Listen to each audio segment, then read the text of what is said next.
Hi, I'm Nick Palmachado, And I'm Matt Finney. and this is the Bad News Network.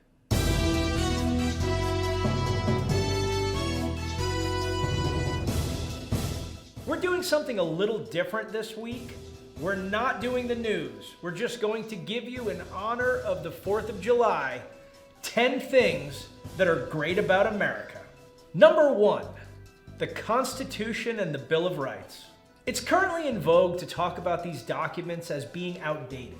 The go-to for the small-minded is that anytime they don't like something in the short term that is going their way, they basically will come in and say, the founders weren't all that great, some of them were slaveholders, or the framers weren't that great, they just wanted to save money on taxes. The reality is that there has yet to be a document that more successfully set the conditions for freedom and prosperity for mankind. The separation of powers has protected us time and time again from tyranny, whether it was the tyranny of a bad president or the tyranny of an aggressive and partisan legislature.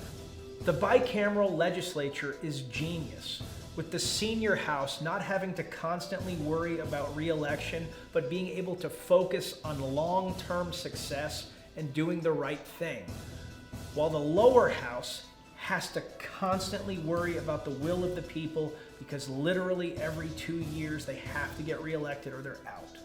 Now there were holes. The 3/5 compromise, which was needed in the beginning in order to bring the southern states into the fold, was disgusting. There's no argument there.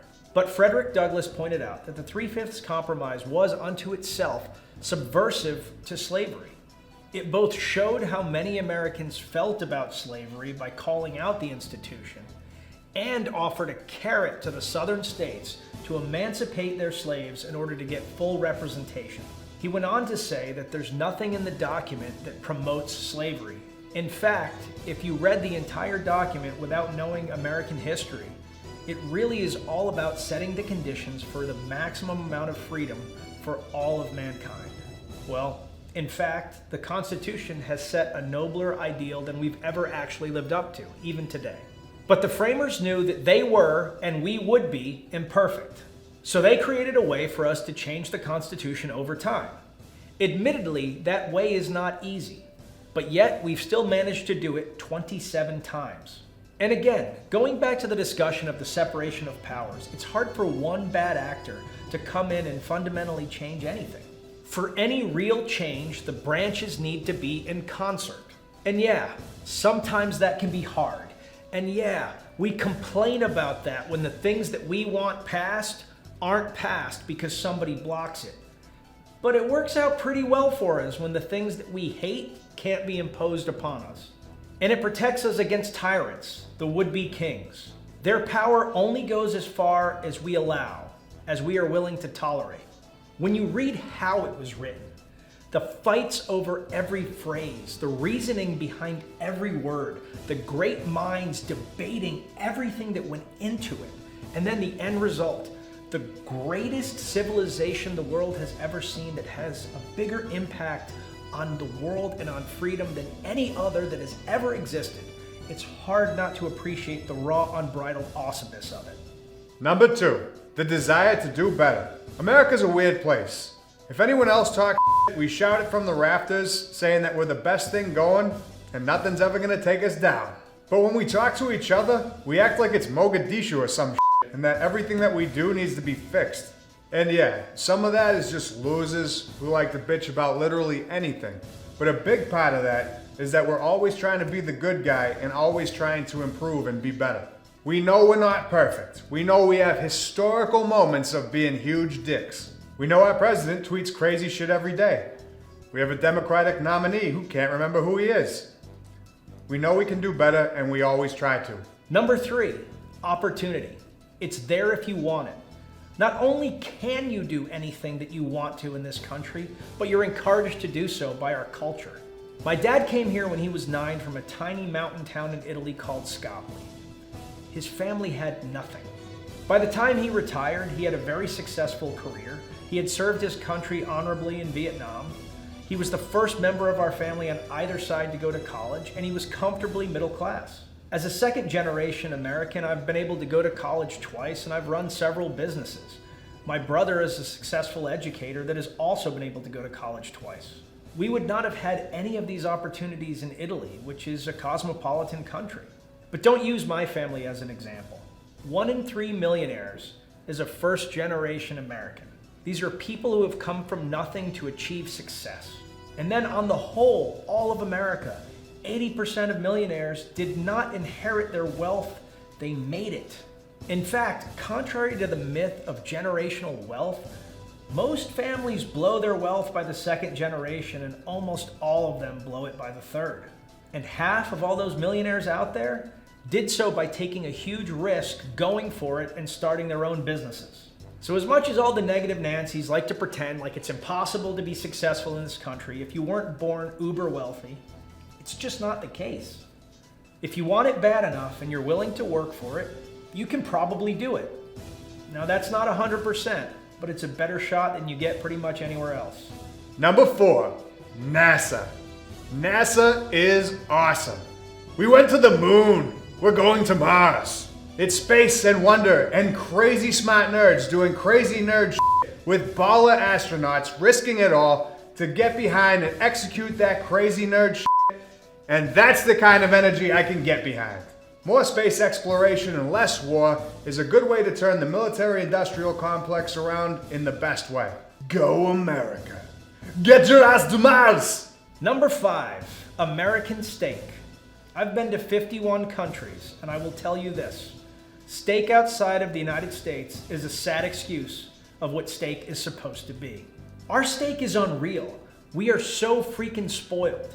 Cheap American steak is like Rolls-Royce steak anywhere else. You give a Brit a medium rare Delmonico, and 78.3% of the time they actually die from ecstasy.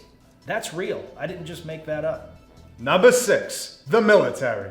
We have the best military ever. It's not even close. People like to get Spartan tattoos, but if we lined up the best military leaders in history, King Leonidas would have a 75th Ranger Regiment tattoo or an SF tattoo because we're literally that good.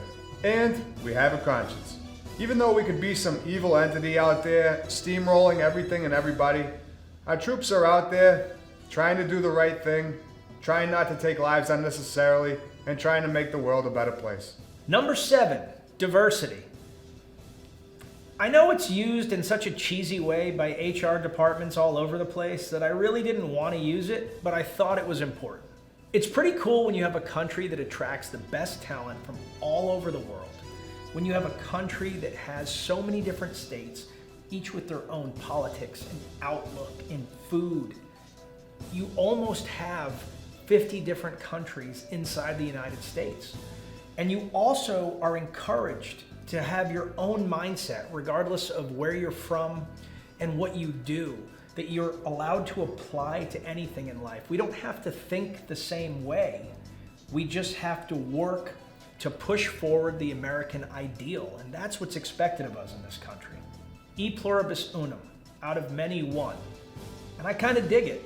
And I guess I kind of have to because my family is it. Number 8, bourbon. It's the superior whiskey. Don't whine about your Irish whiskeys or your highbrow scotches. Just drink some fine American bourbon and let that rugged individualism flow through your veins. We're like the 3M of whiskey. We didn't invent it, but we made it better. Food. Some people don't want to admit that we have the best food, but we do. Because we take the best shit from everyone else, keep it, and then Americanize it to make it even bigger and better. So yeah, we have Italian food, which is awesome. French food, Chinese food, Korean food, German food.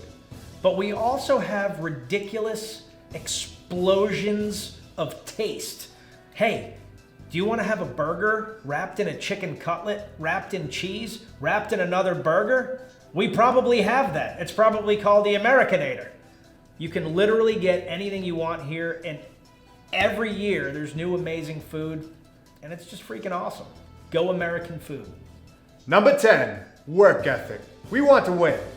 What we consider lazy is damn hard working by other country standards. We work crazy long hours and rarely take vacations in an effort to do awesome shit and move this country forward. We leave Europe in the dust and we're in a dogfight with the Japanese, who tend to work slightly fewer hours than us, but they get sucked into mandatory drinking contests after work. So the lesson here is that we have to step up our drinking game a little bit, but we're killing it in the boardroom. Honorable mention, Chuck Norris. We all know that in real life he would have crushed Bruce Lee at the end of Return of the Dragon. There, I said it. All you losers running around with your Bruce Lee t-shirts pretending he would have beat any modern fighter, make me laugh. Honorable mention, Morgan Freeman. Who doesn't love his mellifluous voice or acerbic wit? That guy is a goddamn national treasure. Honorable mention, Big Trouble in Little China. As Jack Burton always said, may the wings of liberty never lose a feather. Honorable mention, Betty White. She's a total gagilf. Honorable mention, the New England Patriots. The most American NFL team excels at the most American thing, winning. And with that, I'm Nick Palmisano. And I'm Matt Finney. And this is the Bad News Network. Our news is at least as bad as the news you're getting already. And just remember, no matter what everybody's saying, this place is all right. Have a happy 4th of July and God bless America.